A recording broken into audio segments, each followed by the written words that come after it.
Hi students, now today we are going to discuss yet another topic of coordination complexes.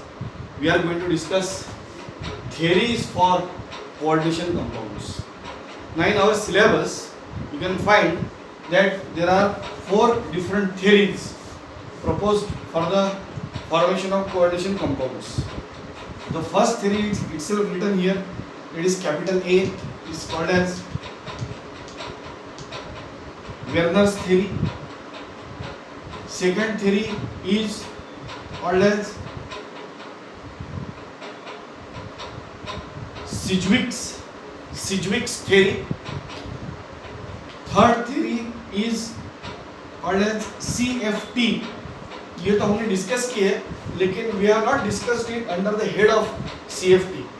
शायद आपको याद है कि splitting of d orbital in T2G and EG groups or T2G and EG groups is coming under the category of CFT. That is, it is the outcome of CFT.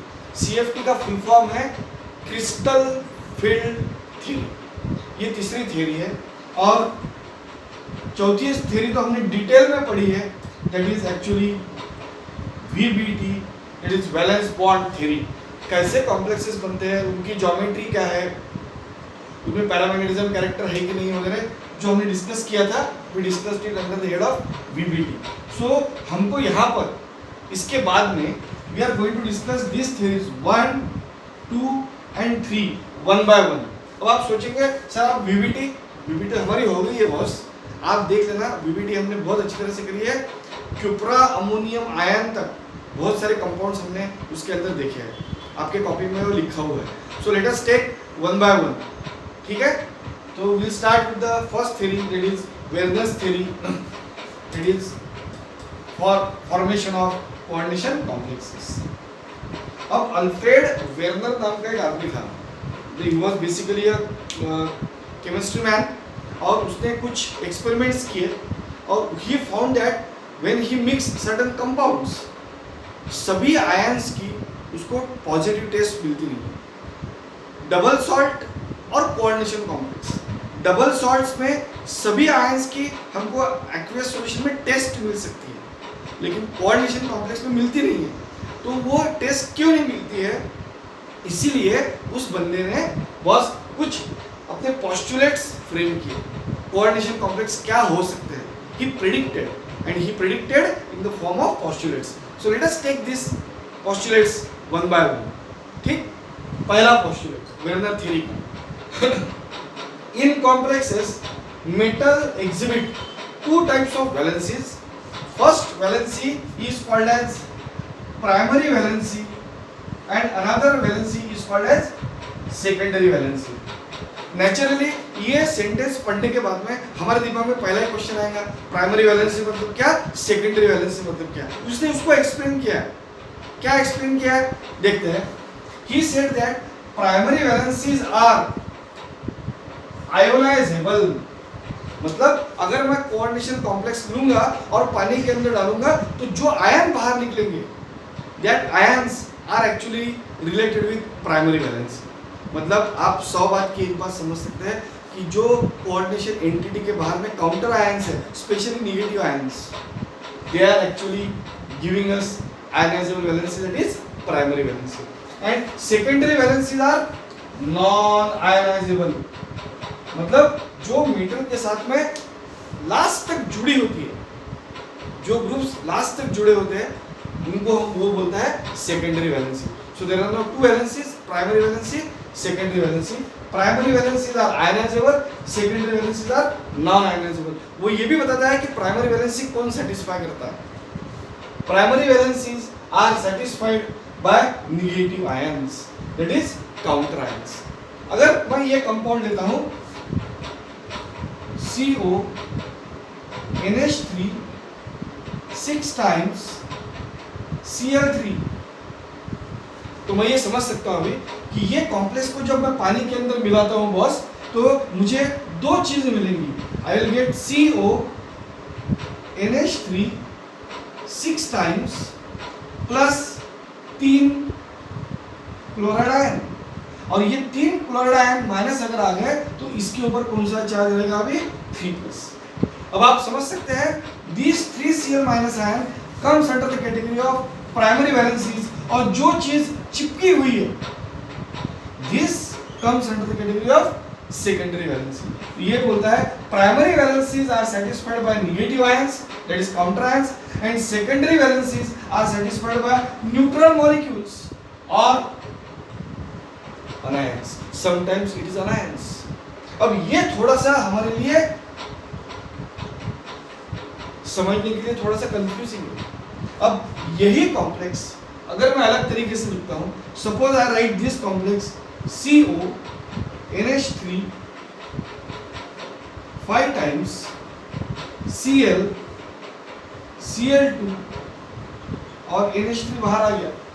Aqueous ammonia में हमने इसका या ammonia solution में हमने इसका complex बनाया, तो आप देखेंगे अभी मेरे पास में काउंटर आयन दो है यहाँ पे, तो इनको मैं आयनाइजेबल वैलेंसी बोल सकता हूँ, दैट इज प्राइमरी वैलेंसी बोल सकता हूँ, और इन दोनों को मैं सेकेंडरी वैलेंसी बोल सकता हूँ। सो मेरे पास में यहाँ पे ये आयनाइजेबल वैलेंसी है और यहाँ पे सेकेंडरी वैलेंसी है। अभी देखो secondary valency are satisfied by neutral compounds as well as by anions, लेकिन primary valencies are always with anions. तो ये प्राइमरी और सेकेंडरी वैलेंसी का पार्ट है। Last part, secondary valency is equal to the coordination number. What is the coordination number? Coordination number of any metal ion is the number of ligands attached to it by coordinate bond. Coordinate bond, denticity. तो यहाँ पे आप देखेंगे 6 ammonia group चिपके हैं, तो इसकी secondary valency 6 है। यहाँ पे 5 अमोनिया और 1 क्लोरीन चिपका है, तो टोटल सेकेंडरी वैलेंसी इसकी कितनी है? 6। ठीक है, इसमें एक छोटा सा ट्विस्ट है, वो भी मैं आपको बताता हूँ, लेकिन वो प्रीवियस बुक में है, पहले वाले बुक में है, अभी के बुक में से वो हटा दिया है, लेकिन मैं आपको बताना चाहूंगा उसको। लास्ट पोस्टुलेट देख रहे थे पहले क्या है, तो लास्ट पोस्टुलेट ये है, वो ये बोलता है Alfred Werner on the basis of his scientific study, he says that octahedral complexes, tetrahedral complexes and square planar complexes are more common in case of coordination compounds. तो ये 6 पोस्टुलेट्स हैं Werner theory के। Werner theory के ऊपर जो questions बनते हैं IIT JEE में, वो बहुत ही सिंपल टाइप के होते हैं, because they are all sentences, so we are supposed to see the sentences, we are supposed to memorize it. This particular topic is very important from board point of view, because they are asking this, what are the postulates, state the postulates of Werner theory, so you are supposed to write all the 6 in order to get 2 marks. Actually 4 are sufficient, but we will write all the 6. Understood this? Now I am going to tell you about primary valency and secondary valency, one small twist. Okay? Okay. अभी last year के book में ये अपने पास में था कि there are 2 types of valency, primary valency and secondary valency. Primary valency, you know, just now we have seen it is ionizable and it is non-ionizable. अभी देखा हमने, it was the postulate given by Alfred Weber. Primary valency is symbolized in the form of strong line, whereas secondary valency is represented by dotted line. मतलब अगर मेरे पास में ये compound है CO H2O 6 times Cl3, तो ये वाले हिस्से को जब पानी में मिलाते हैं अपन, तो it will become cationic entity and this will be counter ions, so it is called as coordination sphere. Now when I write this COH2O, so I can show it in terms of primary valency and secondary valency like this. I write here CO, cobalt, and 6H2O. So I can write 1, 2, 3, 4, 5 and 6. आप समझ रहे हैं? Dotted line से मैंने ये secondary valency दिखाई है, मतलब ये है मेरे पास में H2O, this is also H2O, this is also H2O, this is also H2O, H2O and H2O. Neutral ligands by secondary valency. तो प्राइमरी वैलेंसी को मैं कैसे दिखाऊंगा? प्राइमरी वैलेंसी को I can show it by strong line. So I can write here as Cl and I can here write as Cl. So ये strong line represents what do you say primary valency and secondary valency is shown by this one. अब JEE में जो questions आते हैं उस questions में एक चीज अपने को याद रखनी है कि अगर मुझे ये कंपाउंड ना आते हुए सपोज ये कंपाउंड आ गया,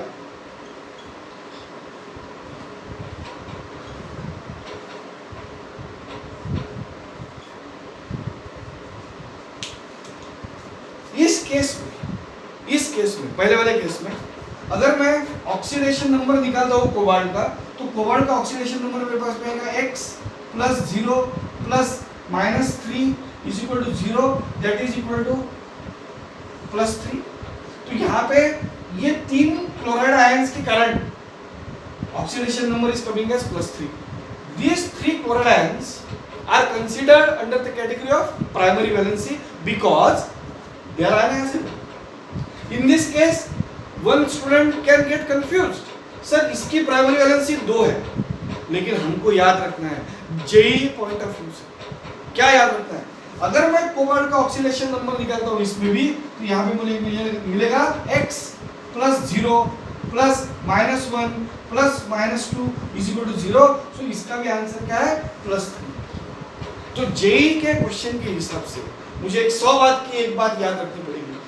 primary valency is always given by oxidation number. Primary valency is always given by oxidation number and secondary valency is always given by coordination number. बहुत सी याद रहेगा कि नहीं आपको, ये याद रखना ही पड़ेगा. अगर मैं ये कंपाउंड को अभी इस फॉर्म में डालना चाहता हूँ, अब मुझे समझ में आ गया ये प्राइमरी वैलेंसी है और ये भी प्राइमरी वैलेंसी है, और ये वाली वैलेंसी प्राइमरी वैलेंसी भी है और सेकेंडरी वैलेंसी भी है. That means one chloride ligand is acting as primary valency और satisfying primary valency as well as secondary valency. तो मैं इसको अगर लिखना चाहता हूं तो मुझे इस तरह से लिखना पड़ेगा. CO 5 बार 1 2 3 4 5, एक मैं H2 हटा देता हूं और यहाँ पे here I right now Cl. So secondary valency आ गया. अब प्राइमरी वैलेंसी भी ये क्लोरीन शो कर रहा है बिकॉज ऑफ ऑक्सीडेशन स्टेट. सो मुझे इस क्लोरीन को स्ट्रॉन्ग लाइन से भी शो करना पड़ेगा. So when I am showing with strong line as well as dotted line, it means this particular ligand और this particular atom or ion is satisfying both the valency, that is primary valency and secondary valency. Some students will definitely get these kind of questions in questionnaire if you are solving good book. So हमको 100 बात की एक बात याद रखनी है. क्या याद रखनी है boss? primary valency is satisfied by oxidation number, secondary valency is satisfied by coordination number. अच्छी बात ये है कि नए बुक में they are not mentioned about this strong line as well as dotted line. तो ये आपको नहीं याद रखेंगे तो भी चलेगा, लेकिन हमको जेईई पॉइंट ऑफ व्यू से, बोर्ड पॉइंट ऑफ व्यू से नहीं याद रखेंगे चलेगा, लेकिन जेईई पॉइंट ऑफ व्यू से हमको याद रखना पड़ेगा. अगर ओपन कंपाउंड दिया है तो मुझे लगता है कि आप बड़ी आसानी से इस चीज को समझ सकते हैं. Understood? Okay, now we will go for second theory. हाँ, नाउ बॉस सेकंड थ्योरी यहाँ पे है सिज्विक थ्योरी. नाम बहुत बड़ा है लेकिन इसके कोई पोस्टुलेट्स नहीं है, बट सिज्विक का काम हम कभी भी इग्नोर नहीं कर सकते. It is having enormous contribution in the coordination compounds because he was the person who first time told that complexes are having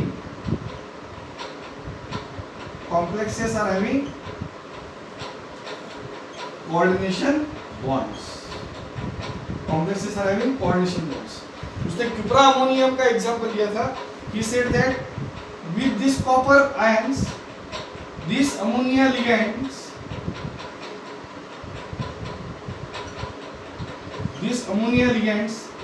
can form coordinate bonds.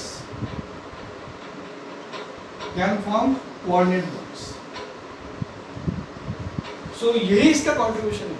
और कंपैरेटिवली कोऑर्डिनेशन कंपाउंड्स के कॉम्प्लेक्सेस की history में comparatively recent theory है. ही introduce this concept in 1927 और वेरनर 1898। Okay, तो ये comparatively ये recent postulate है, और ये इसके कारण हमको समझ में आ गया कि बॉस ये कोऑर्डिनेट बॉन्ड बना रहा है, और इसका मतलब कोऑर्डिनेशन कंपाउंड्स बन सकते हैं। हमने तो बहुत सारे कंपाउंड्स देखे हैं अभी तक कोऑर्डिनेशन कंपाउंड्स के, तो इसका कंट्रीब्यूशन बहुत सिग्निफिकेंट है। एक्चुअली ये नॉन इवैल्यूएटिव है, हमको कभी भी इसके ऊपर कोई भी एग्जाम में क्वेश्चन मिलता नहीं है, सिर्फ इसका कंट्रीब्यूशन बहुत एनॉर्मस है करके हमारी थ्योरी में इसको इंक्लूड कर दिया गया है। I hope you understood both the theories. In next lecture we will be taking CFT in detail.